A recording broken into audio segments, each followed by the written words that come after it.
It started like any other day. The sun rose. People went to work, children went to school, and life on Earth moved like normal. But deep in space, something was coming. Something no one expected.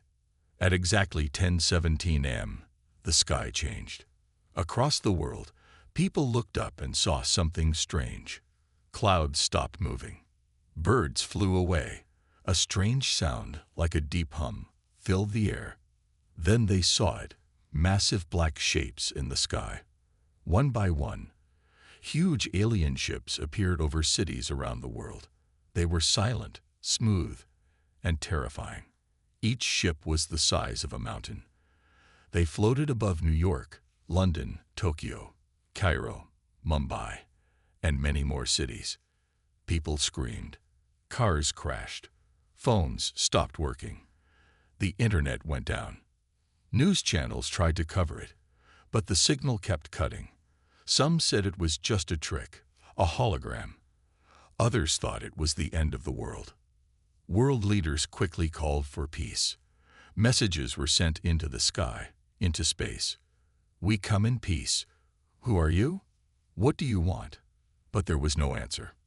For one whole hour, the ships just stayed there, watching, waiting, and then they attacked.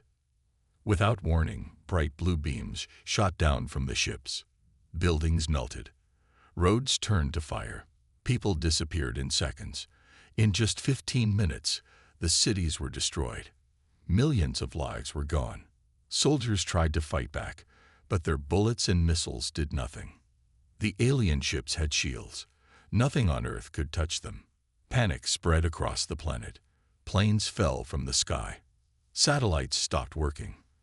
The internet was gone. Governments fell apart.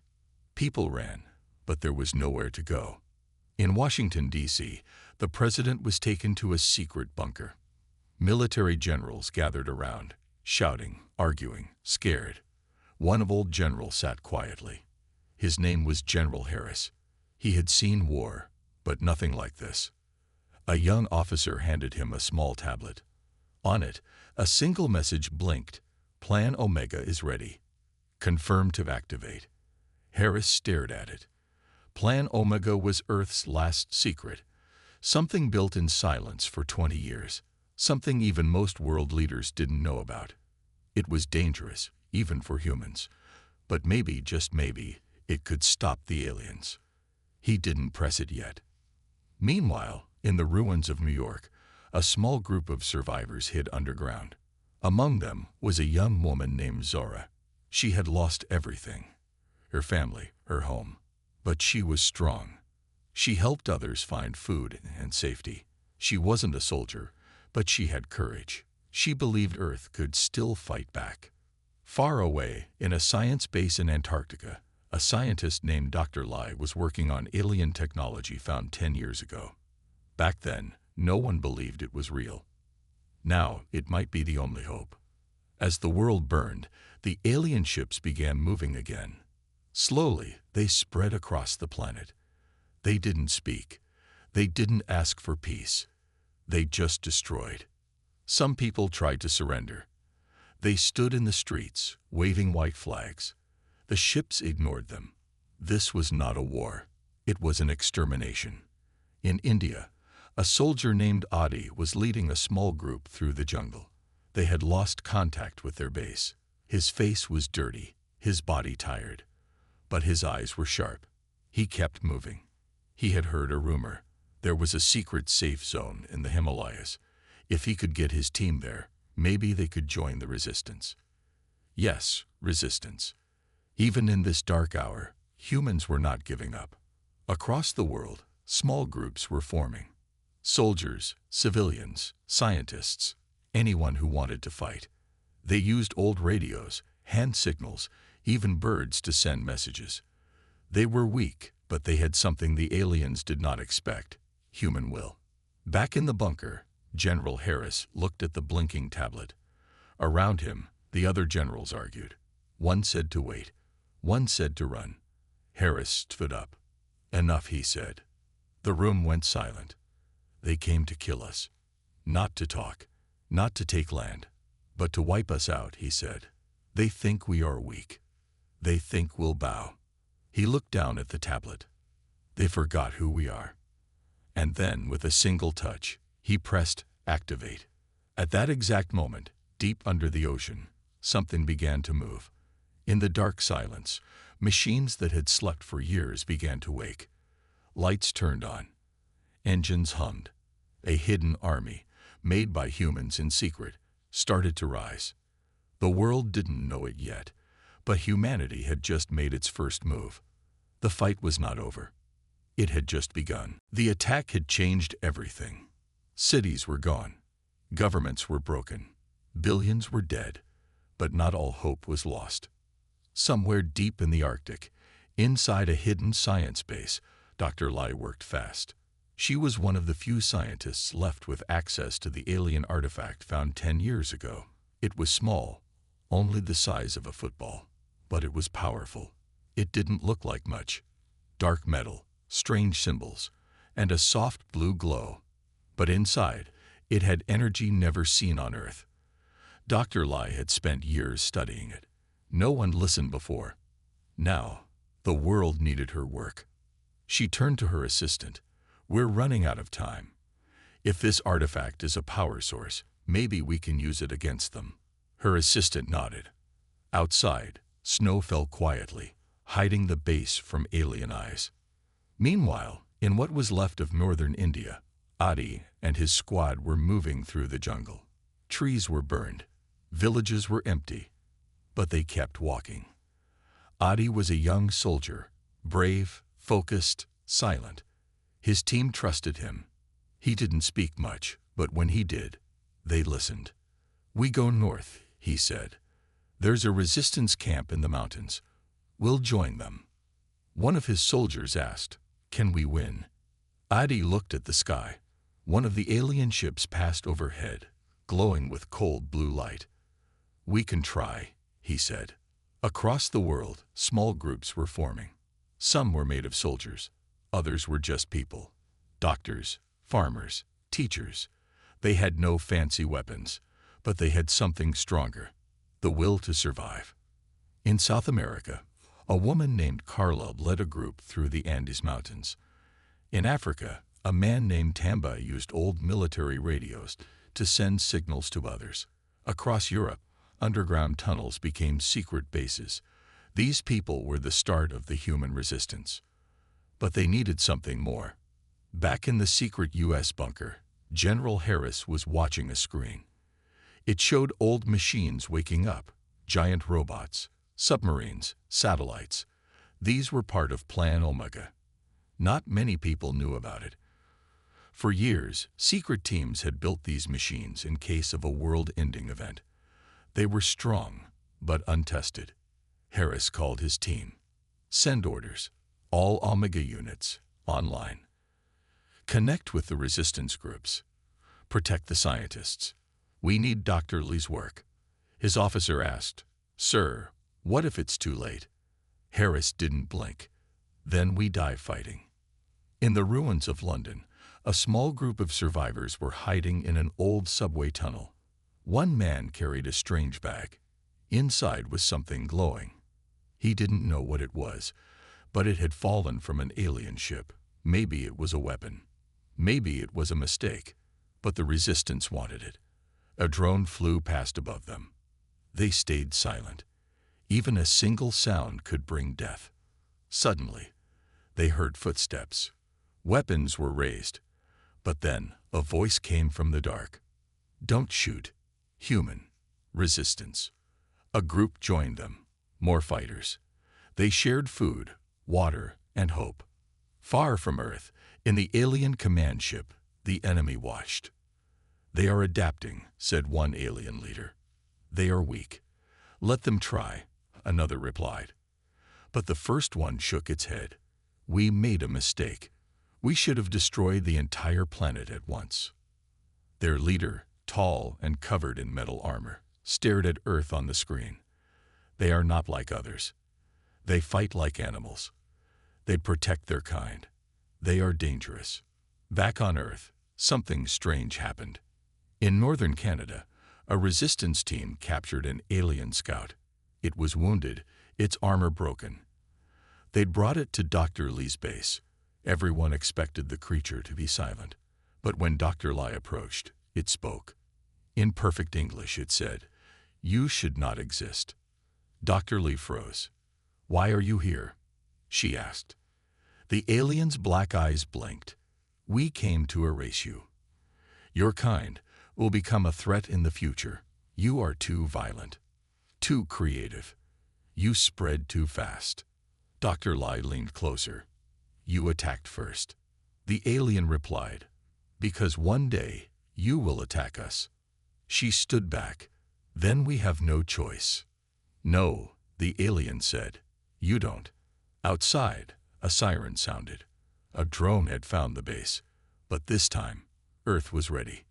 Adi and his team had arrived. With old weapons and new tech powered by Dr. Li's artifact, they prepared for battle. The drone came in fast, but was shot down by a railgun made from alien parts. The war had changed. Humans were learning. They were fighting back. And for the first time, the aliens began to feel fear. The alien prisoner sat in a steel room deep inside Dr. Li's base. Thick chains held its arms. Cameras watched it from every angle. 2 soldiers stood outside the door, ready to shoot if needed. But the alien didn't move. It just stared at the wall with cold, black eyes. Dr. Li entered the room, holding a small recorder. She sat down in front of the alien, her voice calm but firm. "You speak English." "How?" The alien blinked slowly. "We studied your world for a long time. We know your languages, your cities, your weapons." "Then why attack us?" she asked. The alien's voice was deep and smooth. "Because your kind is dangerous. You are still young, but one day you will destroy many worlds." Dr. Li leaned forward. "That's your reason? You think we're a threat, so you try to kill us first." The alien didn't answer. She stood up, angry. "We didn't start this war, but now we will finish it." Before she could leave, the alien spoke again. "You can't win. Even if you kill me, more will come. Stronger fleets. You will be wiped out." Dr. Li turned around. "Then we'll make sure you regret ever coming here." She walked out. Behind her, the alien smiled. Outside the room, General Harris was waiting. He had just arrived by air transport. His face was tired, but his eyes were sharp. He nodded at Dr. Li. "What did it say?" She gave him a small recording device. "They're not here to take our planet. They're here to destroy us. Completely. Because of something we haven't even done yet." Harris frowned. "They're afraid of us." "Yes," she said, terrified. The general looked at a digital map showing alien ship locations. "Good. Let's give them more reasons to be afraid." Meanwhile, Adi's squad was helping build defenses around the base. They used scrap metal, alien tech, and parts from old tanks. Everyone worked together. Scientists, soldiers, even civilians. No one complained. No one rested. They knew what was coming. One night, while Adi was on guard, he noticed something strange. A light in the sky, falling fast. Not a drone, not a bomb. He ran to it. The object crashed into the snow. When he reached it, he saw a small alien pod, damaged but glowing. Inside was a cube, shining blue. Carefully, he brought it back to the base. Dr. Li scanned the cube. "It's alien memory storage. But it's unlocked." She connected it to her system. Lines of code and images flashed on the screen. Everyone gathered around as strange alien data filled the room. Dr. Li translated the files with help from the artifact. The truth was worse than they imagined. The aliens had a map of the future. Hundreds of years from now, humans would become a powerful space race. They would build ships, conquer planets, defeat armies. One future file showed a human fleet destroying an alien empire. Another showed Earth as the center of a massive interstellar alliance. But it wasn't just power. Humans were unique. Their brains worked in strange ways. Their emotions, their rage, their loyalty. It gave them strength no other species had. The aliens called it the human factor, and they feared it deeply. "This isn't just a war," Dr. Lai whispered. "This is a preemptive genocide." General Harris nodded. "They want to stop our future." Adi stepped forward. "Then we fight for more than just survival. We fight for the future." Dr. Lai looked at the alien artifact and the cube. These two together, they can create a weapon. Something powerful. "But I need time." "You'll get it," Harris said. But time was running out. In orbit, the alien command fleet was watching. "They found the data," one alien said. "They must not survive," the leader growled. "Prepare the final wave." Back on Earth, the resistance was growing. Across the world, more bases were built, more machines activated. People who never held guns were now training to fight. Old enemies joined hands. Country names no longer mattered. Now, everyone was just human. In Africa, Tamba used the cube's shared data to send a coded message through space, a signal to anyone listening. "We are under attack, but we are alive. We are fighting. Help us if you can." Dr. Lai's weapon was nearly ready. It was powered by the artifact and alien tech. If it worked, it could destroy a mothership. Adi and his squad volunteered for the mission. They would take the weapon, sneak into alien territory, and try to destroy the central ship from inside. It was dangerous. It was almost impossible. But they said yes without fear. Dr. Lai gave Adi a small device. "This will guide the weapon, but it must be placed inside the ship's core." "Understood," he said. As he left, she stopped him. "If you fail, they will win." He smiled. "Then I won't fail." That night, under a red sky, the humans launched their most daring mission yet. And for the first time since the invasion began, the aliens made a new note in their records. Humans are not prey. Humans are not weak. Humans are a threat. The night was cold and silent as the human stealth ship flew through the upper atmosphere. It was black, fast, and made using alien parts. Inside were only 5 people, Adi and his team. They wore dark armor, carried quiet weapons, and held their breath as they crossed into alien-controlled space. Their goal was clear: get inside the alien mothership and plant the device created by Dr. Lai. If it worked, the ship would be destroyed. If it failed, they would die. Adi sat near the pilot, watching the stars. The alien mothership was visible now.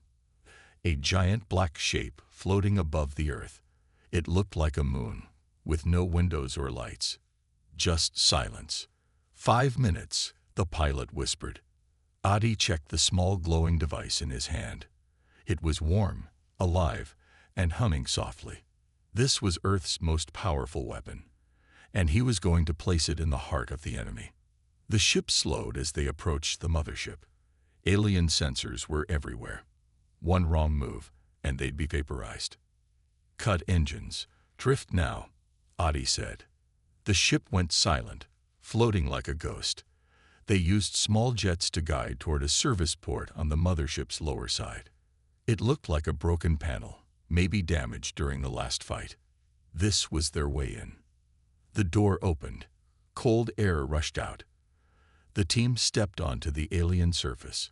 It was metal, but it felt like skin, soft, strange, alive. One by one, they entered. Inside the alien ship, there was no sound, just deep purple light and glowing lines on the walls. The halls were empty. No guards, no cameras, but it felt like something was watching. "Stay close. No talking," Adi whispered. They moved quickly, checking every corner, every turn. The map from Dr. Lai showed them the way, through the maintenance tunnels to the power core. But after just 10 minutes, something went wrong. A door closed behind them, then another, then the lights turned red. "They know we're here," said one soldier. A strange sound filled the air, a clicking, growing louder. Then, out of the dark, they came. Alien guards, tall, fast, and deadly. Adi raised his gun. Fight. Lasers lit the tunnel. Screams echoed. One soldier was hit and fell. Another threw a grenade. The explosion shook the walls. The aliens kept coming. Fall back. Adi shouted. They ran, taking the side path. We're off the map, said the tech specialist. Doesn't matter. Find another way to the core, Adi replied. They entered a chamber filled with tall glowing tubes. Inside each tube was something.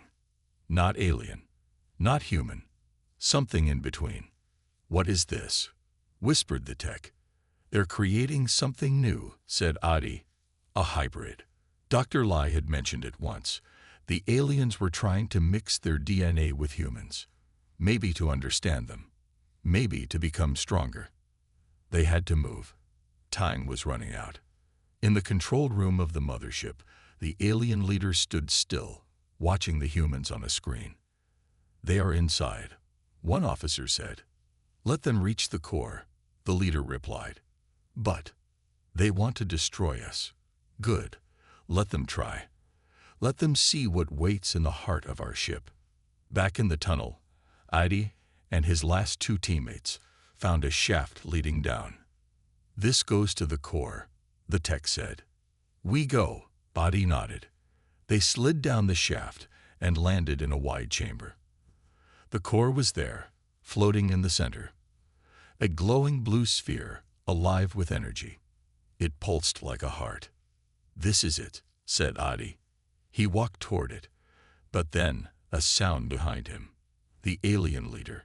It stepped out from the shadows, taller than any other alien, covered in silver armor, eyes like burning stars. You are brave, it said. Adi pointed his gun. Move. The alien laughed. No. Kill me, and the core explodes. You die with it. I'm not here to kill you, Adi said.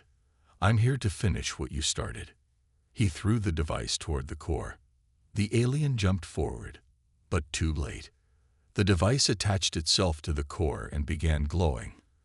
A timer appeared. 3 minutes. The alien screamed and attacked. Adi fought back with everything he had. His team joined in. Lasers, fists, knives. It was chaos. One by one, his team fell. Only Adi remained. He was bleeding, tired, but he stood tall. The alien leader charged one last time. Adi pulled a hidden blade from his boot and drove it into the alien's neck.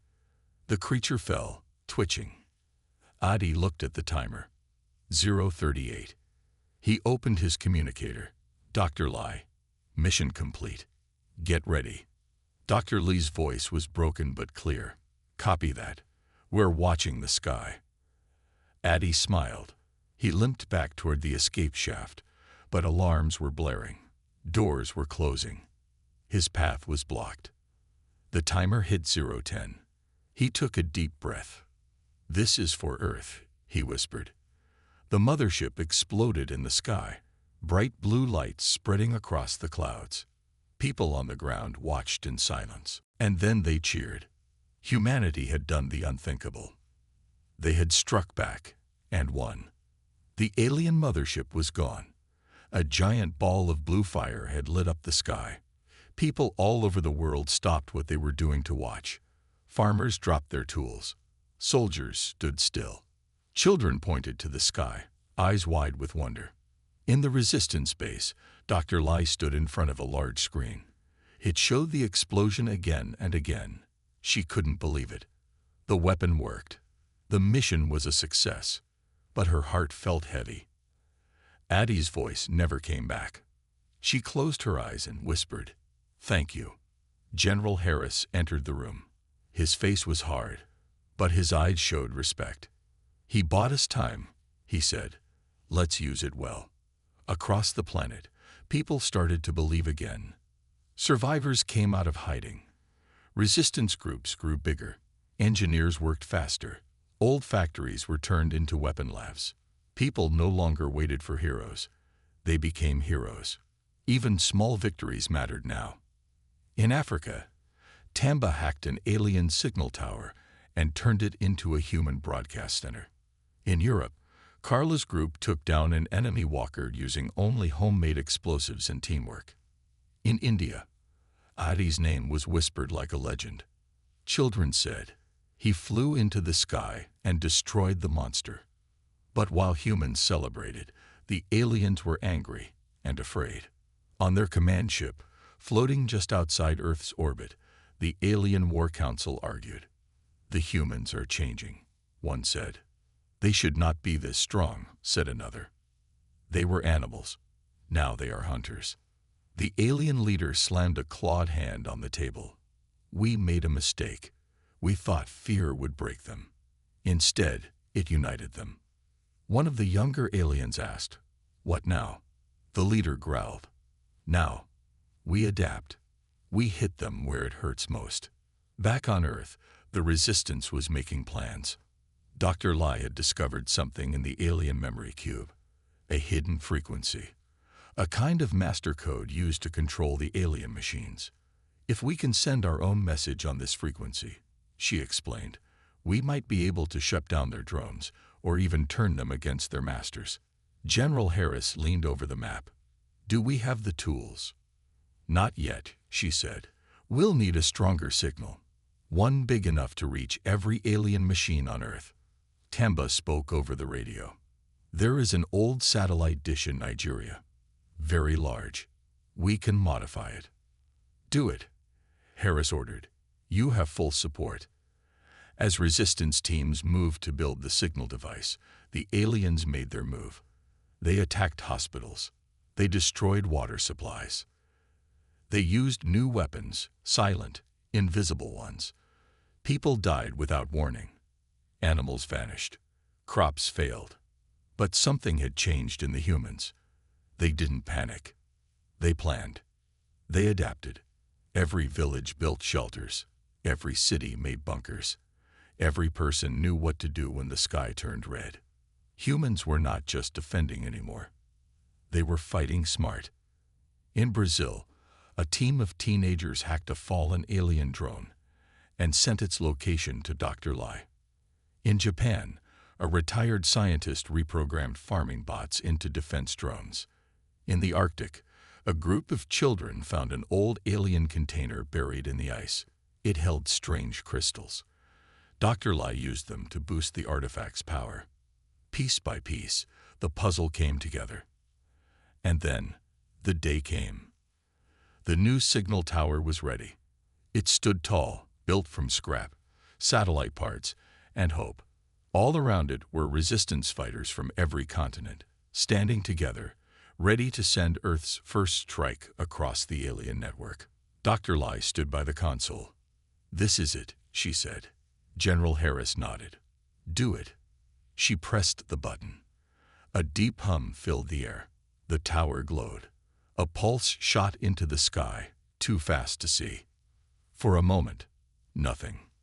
Then, all across the world, alien drones stopped moving. Walker machines paused in mid-step.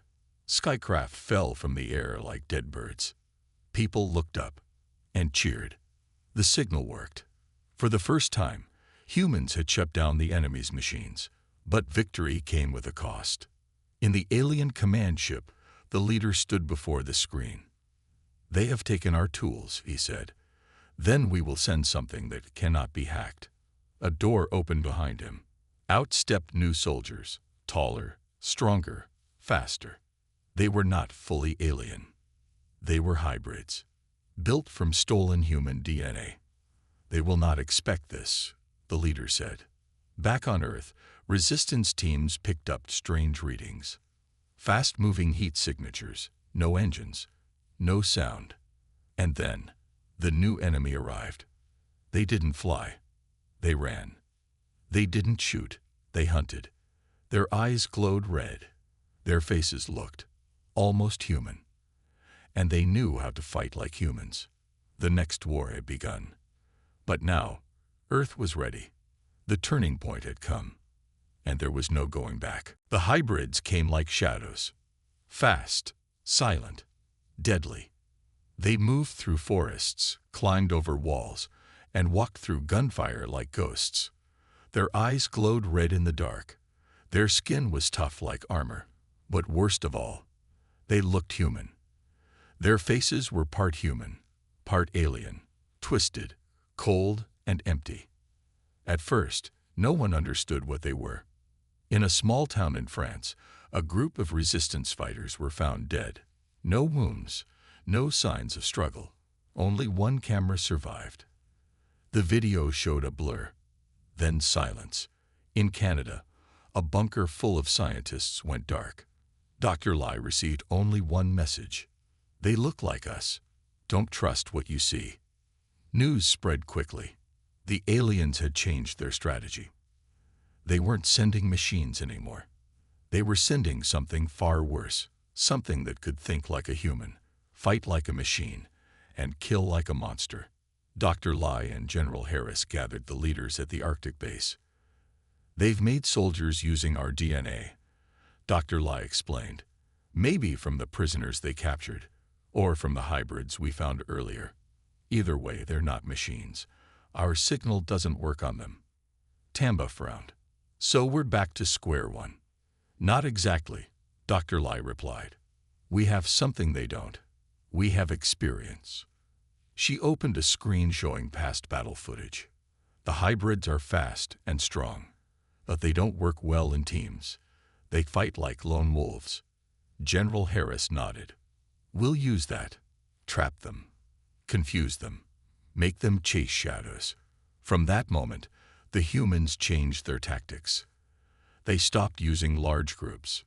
Instead, they used small squads, hit-and-run missions, ambushes, fake camps. They built traps out of ice, fire, and sound. And most of all, they learned to recognize the hybrids. One had glowing veins. Another moved without blinking. Some spoke perfect English, but showed no emotion. The resistance gave them a name: Ghostmen. Still, the hybrids were a serious threat. One night, a resistance post in Mongolia was attacked. The survivors said the hybrid leader didn't speak, but it watched them closely, copying every move. When one soldier threw a knife, the hybrid caught it and threw it back faster. Dr. Lai needed answers. She studied the DNA from one fallen hybrid. It shocked her. This one was made from a missing soldier, she told General Harris. He disappeared 3 months ago. Now he's this. Harris clenched his fists. They're not just copying us. They're using us. The mood was heavy. Trust was breaking. Who was real? Who was a hybrid? To stop panic, every base created a test. A small device checked blood under a scanner. Human blood glowed white. Hybrid blood glowed green. Every person had to test daily. Still, fear spread. One base commander failed the test and tried to escape. He was caught. Inside his locker, they found messages sent to the alien ships. Dr. Lai ordered a full scan of Earth. The results were chilling. At least 40 hybrids were hiding among humans. Some were soldiers. Some were spies. Some were even pretending to be civilians. The resistance launched a cleanup mission. Each hybrid was hunted and removed. But it was not enough. Hybrids were still coming from hidden alien labs. Dr. Lai spoke to the resistance leaders. We must find the source, where these hybrids are made. Tamba pointed to satellite images. We found something strange in the Pacific Ocean. A small island that wasn't there last year. Now it has alien buildings. That could be a lab, Harris said. We hit it hard. No mistakes. A special team was chosen. Fast, silent, smart. And in the middle of that team was Addy. He had survived. Somehow, he escaped the mothership before it exploded. He had been missing for weeks, hiding, healing, learning the enemy's secrets. Now he was back. When he entered the war room, everyone stood still. General Harris stepped forward. "We thought you were dead." "Not yet," Adi said with a tired smile. Dr. Lai hugged him. "We need you more than ever." Adi looked at the map. "That island, it's not just a lab. It's a breeding ground. That's where the next army is growing." "Then we destroy it," Harris said. The mission was called Operation Silence. The goal: enter the island, plant charges in the hybrid tanks, and escape before they hatch. The team moved at night. The island was covered in fog and glowing lights. Alien machines floated above the trees. Strange sounds echoed through the jungle. Inside the lab, they found hundreds of tanks, each one holding a half-grown hybrid. Some were already awake, pressing their hands against the glass. Adi placed the bombs. But just before they left, an alarm went off. The hybrid leader had arrived. It was massive, taller than a human, faster than a drone, and covered in glowing armor. Adi faced it with calm eyes. "This ends now." They fought like shadows in the dark. Blades clashed. Fire lit the jungle. The team escaped while Adi stayed behind. He activated the detonator. A giant wave of fire swallowed the lab. The jungle burned. The sea boiled. No hybrids escaped. Or so they thought. The world was quiet after the island lab exploded. People waited. They watched the skies, listened to the radios, checked the scanners. For days, nothing happened. No new hybrid attacks. No alien ships. It felt like peace, but no one believed it. Dr. Lai stood on the Arctic base rooftop, looking at the stars. Snowflakes touched her coat. She held a small metal piece in her hand, part of Adi's communicator, found near the destroyed lab. They believed he was gone. Again, General Harris joined her. "We've had silence for 6 days." Dr. Lai nodded. "They're waiting, planning something big." "I know," Harris said. "This isn't over." He was right. That night, all human satellites picked up the same signal. A dark shape was moving fast, much larger than any ship they'd seen before. The final alien warship had arrived. It didn't hide in space. It entered the sky boldly, like a god descending. The ground shook. Skies turned red. This ship wasn't just a machine. It was a colony carrier, a flying city of war. And it was not alone. Dozens of smaller ships followed it, circling Earth like vultures. The final wave had begun. Dr. Lai sounded the world alert. "This is it. Their last army. If we fall now, humanity ends." All resistance bases joined together. Soldiers, engineers, farmers, hackers, medics. Everyone prepared. General Harris called it the final stand. And it would happen in one place: Alaska. Why Alaska?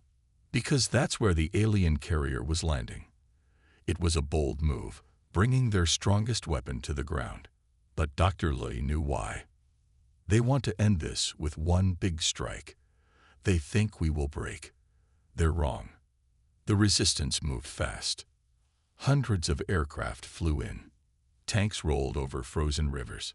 Mechs powered up. Civilians were evacuated.